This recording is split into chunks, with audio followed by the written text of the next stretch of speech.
Hello friends, നമസ്കാരം. നമ്മുടെ Kerala T V സീരിയലിലേക്ക് എല്ലാവർക്കും സ്വാഗതം. അങ്ങനത്തെ നമ്മുടെ നന്ദ രണ്ടും കൽപ്പിച്ച് വീട്ടിൽ നിന്ന് ഇറങ്ങിപ്പോയി. അപ്പോൾ നിറഞ്ഞ മനസ്സോടു കൂടിയാണ് താൻ ഈ വീട്ടിലേക്ക് വലതുകാല് വെച്ച് കയറിയത്. പക്ഷേ നേറുന്ന മനസ്സോടു കൂടിയാണ് താൻ ഇവിടെ നിന്ന് പടിയിറങ്ങുന്നത്. തുടങ്ങിയ കാര്യങ്ങളൊക്കെ മനസ്സുകൊണ്ട് പറഞ്ഞിട്ടാണ് പാവം നമ്മുടെ നന്ദ അവിടുന്ന് പോകുന്നത്. അപ്പം നന്ദ അങ്ങ് പോയി കഴിഞ്ഞപ്പോഴേക്കും വീട്ടിൽ എല്ലാവരും കാപ്പി കുടിക്കാനിരിക്കുന്നു. ഈ സമയത്ത് നമ്മുടെ ലക്ഷ്മി ആണെങ്കിൽ കാപ്പി കുടിക്കാനോ മറ്റൊന്നിനും ചെല്ലുന്നില്ല. അപ്പോൾ ലക്ഷ്മി ചെല്ലാതെ വന്നപ്പോഴത്തേക്കും പിങ്കിയും മോഹിനിയും അരുന്ധതിയും എല്ലാവരും കൂടെ ചേർന്ന് ലക്ഷ്മിയെ കളിയാക്കുന്നു. അതുപോലെ തന്നെ മരുമകളുണ്ടെങ്കിലേ വെള്ളം ഇറങ്ങും, ഇതെങ്ങനെയൊക്കെ പറഞ്ഞ് ഭയങ്കര ഇതായിട്ട് ഇങ്ങനെ സംസാരിക്കാം.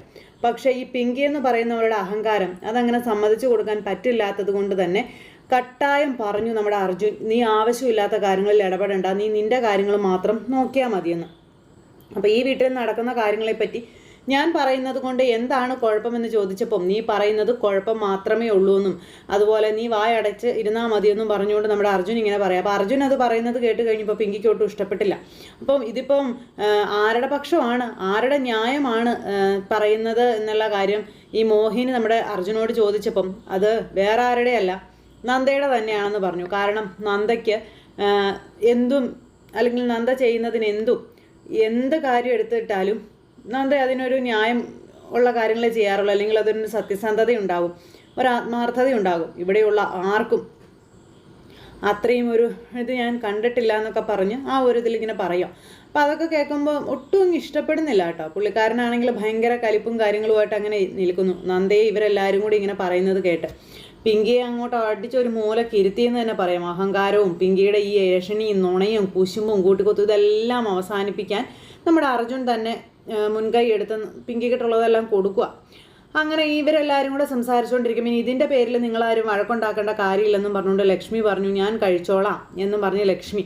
അങ്ങനെ ലക്ഷ്മി അത് പറഞ്ഞു കഴിഞ്ഞപ്പോൾ നമ്മുടെ ഗൗതം അങ്ങോട്ടേക്ക് ഇറങ്ങി വരും. അപ്പോൾ ഗൗതം ഇറങ്ങി വന്നു കഴിഞ്ഞപ്പോൾ ലക്ഷ്മി ഓടിച്ചെന്ന് ചോദിച്ചു, നന്ദ എവിടെയാണെന്ന്. അപ്പം നന്ദ എവിടെയാണെന്ന് എനിക്ക് അറിയില്ല എന്ന് ഗൗതം പറഞ്ഞു. അറിയില്ലെന്നോ? അതെന്താ, നിന്റെ കൂടെ മുറിയിലുണ്ടായിരുന്ന ആൾ എവിടെ പോയെന്ന് നിനക്കറിയില്ലേ? അതെങ്ങനെ നിനക്കറിയാതെ വരുന്നതെന്ന് ചോദിച്ചപ്പോൾ എന്നോട് പറഞ്ഞിട്ടല്ലല്ലോ അവൾ വരികയും പോവുകയും ഒക്കെ ചെയ്യുന്നത്. അങ്ങനെയുള്ളപ്പോൾ ഞാൻ എന്തിന് നന്ദയുടെ കാര്യങ്ങൾ അന്വേഷിക്കണം, അല്ലെങ്കിൽ നന്ദയുടെ കാര്യങ്ങളിൽ ഇടപെടണം? എൻ്റെ വാക്കിന് വിലയില്ലാത്തതും എനിക്ക് ബഹുമാനവും വിലയും തരാത്തവരുടെ കാര്യങ്ങളൊന്നും അന്വേഷിക്കേണ്ട ആവശ്യം എനിക്കില്ലെന്നും പറഞ്ഞുകൊണ്ടായി പിന്നെ ഈ ഗൗതം. അപ്പോൾ ഗൗതം ഇതൊക്കെ പറയുന്നത് കേട്ടപ്പോൾ പിങ്കിക്ക് ഭയങ്കര സന്തോഷം. അപ്പോൾ ഗൗതവും നന്ദയും തമ്മിൽ തല്ലി പിരിഞ്ഞു എന്നുള്ളൊരിതിൽ.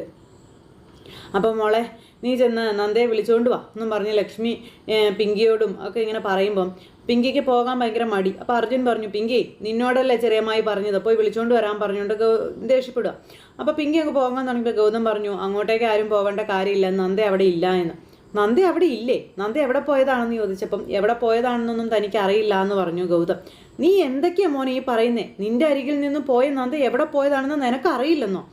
അത് എനിക്കറിയില്ല, അവളുടെ ഭാഗവും കാര്യങ്ങളൊന്നും അവിടെ കാണുന്നില്ലെന്നും പറഞ്ഞുകൊണ്ട് ഇങ്ങനെ പറയാം. അപ്പോൾ അതൊക്കെ കേട്ട് കഴിഞ്ഞപ്പോഴേക്കും എല്ലാവരും ഒന്ന് ഞെട്ടി. പ്രത്യേകിച്ച് നമ്മുടെ ലക്ഷ്മി, ഇതെന്താ ഈ പറയുന്നേ?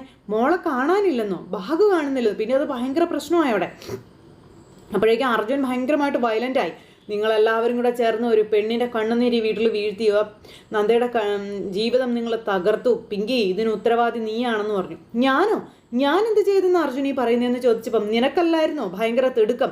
ആരോടും ഒരു കാര്യങ്ങളും അന്വേഷിക്കാതെ അല്ലെങ്കിൽ മറ്റുള്ളവരുടെ സൗകര്യങ്ങൾ അന്വേഷിക്കാതെ പാർട്ടി നടത്താൻ നിനക്കല്ലായിരുന്നോ ആഗ്രഹമെന്ന് ചോദിച്ചു. നീയല്ലേ എല്ലാത്തിനും മുൻകൈ എടുത്തതെന്ന് ചോദിച്ചു. അപ്പോൾ എല്ലാവരും ഇങ്ങനെ പിങ്കിയെ നോക്കുവാണേ. അപ്പോൾ പിങ്കിയാണ് ഈ പണി ഒപ്പിച്ചതെന്നുള്ള കാര്യം എല്ലാവർക്കും മനസ്സിലായി. എന്നാലും ആരും പിങ്കിയെ എതിർത്ത് സംസാരിക്കില്ലല്ലോ. ബാക്കിയുള്ളവരെല്ലാവരും ഇങ്ങനെ പിങ്കിയുടെ അടിമകളായിട്ട് ഇങ്ങനെ നിൽക്കുകയാണല്ലോ. അർജുൻ എന്ന് പറഞ്ഞ് വിളിച്ചപ്പം നീ വിളിക്കണ്ട, നിന്നോട് ഞാൻ 1000 വട്ടം ചോദിച്ചതാണ്. അപ്പോഴൊന്നും നിനക്ക് ഒന്നും ഇവരോട് ചോദിക്കാനോ പറയാനോ ഒന്നും ഉണ്ടായിരുന്നില്ല. പക്ഷേ നിന്റെ ചതിയായിരുന്നു ഇതെന്ന് എനിക്ക് ഇപ്പം മനസ്സിലായി. ഗൗതമേട്ടനെയും നന്ദയെയും തമ്മിൽ തല്ലിക്കാനും അവരുടെ ജീവിതത്തിൽ പ്രശ്നങ്ങൾ ഉണ്ടാക്കാനും നീ കണ്ടെത്തിയ മാർഗമാണ് ഈ ഒരു പാർട്ടി എന്ന് എനിക്ക് ഇതോടുകൂടി മനസ്സിലായി. അർജുൻ എന്തൊക്കെയാണ് പറയുന്നതെന്ന് ചോദിച്ചപ്പോൾ വേണ്ട, ഇനി നിന്റെ വിശദീകരണങ്ങളൊന്നും എനിക്ക് കേൾക്കേണ്ട കാര്യമില്ല പിങ്കി എന്ന് പറഞ്ഞു.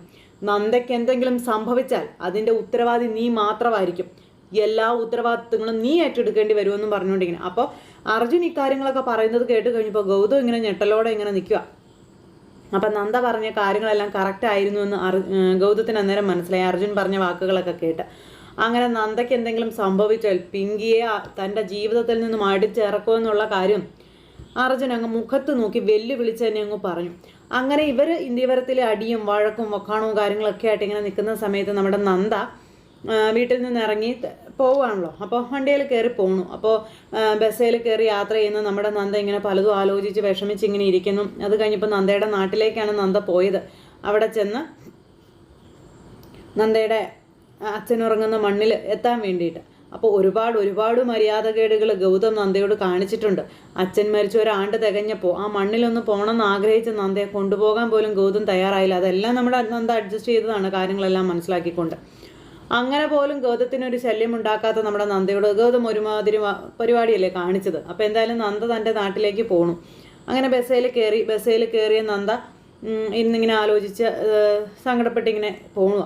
അപ്പോൾ അവരുടെ സ്ഥലമെത്തി, അതായത് നന്ദയ്ക്ക് ഇറങ്ങേണ്ട സ്ഥലമെത്തി. നന്ദ ഇറങ്ങേണ്ട തൊട്ട് മുമ്പേ ഒരു ഗർഭിണിയായ ഒരു സ്ത്രീ ഇറങ്ങാൻ നോക്കുന്നു.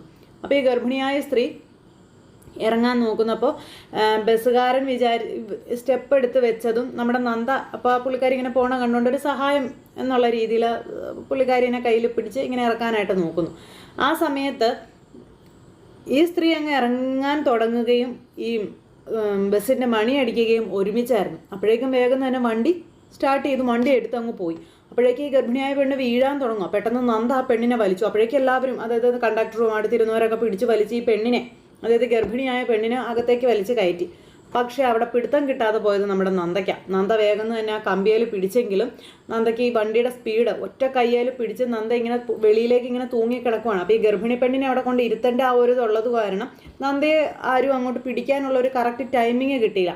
എന്തായാലും നമ്മുടെ നന്ദ അന്നേരം അതിൽ നിന്ന് കൈ വിട്ടുപോയി ആ റോട്ടിലേക്ക് വീണു. ഓടുന്ന വണ്ടിയിൽ നിന്നും റോട്ടിലേക്ക് വീണു. ചെന്ന് വീഴുന്നു. അപ്പോഴത്തേക്കും നന്ദയുടെ തല ചെന്ന് ഇടിച്ച് തല പൊട്ടി. അങ്ങനെ നന്ദയ്ക്ക് ഭയങ്കരമായിട്ടുള്ള ആ ഒരു അപകടം ഉണ്ടാവുകയാണ്. അപ്പോൾ നന്ദയ്ക്ക് അങ്ങനെ അപകടം ഉണ്ടായപ്പോഴേക്കും ബസ് നിർത്തി. ബസ്സിലുണ്ടായിരുന്ന ആൾക്കാർ മുഴുവനും ഓടി ഇറങ്ങി വന്നു നന്ദയെ എടുത്തു, അടുത്തുള്ള ഹോസ്പിറ്റലിലേക്ക് കൊണ്ടുപോകണു. പിന്നെ നമ്മുടെ നന്ദ ഹോസ്പിറ്റലിലാണ്. ആ വീണതിൻ്റെ മുറിവ് സ്റ്റിച്ച് ചെയ്യൽ കാര്യങ്ങളൊക്കെ ആയിട്ട് നന്ദ ഹോസ്പിറ്റലിൽ. പെട്ടെന്നാണ് ഇന്ത്യവരത്തിൽ നമ്മുടെ പവിത്ര എല്ലാവരും ഓടി വന്നേ ടി വിയിൽ നന്ദേച്ചി എന്നും പറഞ്ഞുകൊണ്ട് കാണിച്ചു കൊടുക്കുന്നു. ഇവരെല്ലാവരും കൂടെ നോക്കിക്കഴിഞ്ഞപ്പോൾ എന്താ, നമ്മുടെ നന്ദ ആ പെൺകുട്ടിയെ രക്ഷിച്ചല്ലോ. അതും പൂർണ്ണ ഗർഭിണിയായ ഒരു പെൺകുട്ടിയുടെ ജീവൻ, സ്വന്തം ജീവൻ പണയം വെച്ച് രക്ഷിച്ചല്ലോ. അങ്ങനെ രക്ഷിച്ച് നമ്മുടെ നന്ദയെ ടി വിയിലൊക്കെ നിറഞ്ഞ് കാണിച്ചുകൊണ്ടേ ഇരിക്കുകയാണ്. എന്തായാലും വീട്ടിൽ നിന്ന് ഇറങ്ങിപ്പോയ നമ്മുടെ നന്ദ പ്രശസ്തയായി. ഇവരുടെ എല്ലാവരുടെയും നെഞ്ചത്ത് പിച്ചാത്തി, പ്രത്യേകിച്ച് പിങ്കിയുടെ നെഞ്ചിൽ പിച്ചാത്തി തറയ്ക്കുന്നതിനേക്കാളും എന്താ പറഞ്ഞാൽ ആ ഒരു വലിയൊരു കാര്യമായിപ്പോയത്. അപ്പോൾ അങ്ങനെയൊക്കെയുള്ളൊരു സൂപ്പർ ഹിറ്റ് വിശേഷമൊക്കെ ആയിട്ടാണ് നാളത്തെ നമ്മുടെ കഥ വരണത്. അപ്പോൾ ആരും തന്നെ മിസ് ചെയ്ത് കളയരുത്. നന്ദയ്ക്ക് എന്തെങ്കിലും പറ്റിയാൽ പിന്നെ ഞാൻ ഡിവോഴ്സ് ചെയ്യും എന്നുള്ള രീതിയിൽ തന്നെയാണ് അർജുൻ പിങ്കിയോട് പറഞ്ഞത്. ആ ഒരു പേടിയിൽ നിൽക്കുമ്പോഴാണ് നമ്മുടെ നന്ദ ഇവിടെ സ്റ്റാറായി മാറിയിരിക്കുന്നത്. പിങ്കിക്ക് ഇതിലും പരം എല്ലാ തിരിച്ചടിയും കിട്ടാനുണ്ടോ? അപ്പോൾ എല്ലാവരും കാണണം കേട്ടോ. എല്ലാവർക്കും നല്ലൊരു ദിവസം ആശംസിക്കുന്നു. നന്ദി.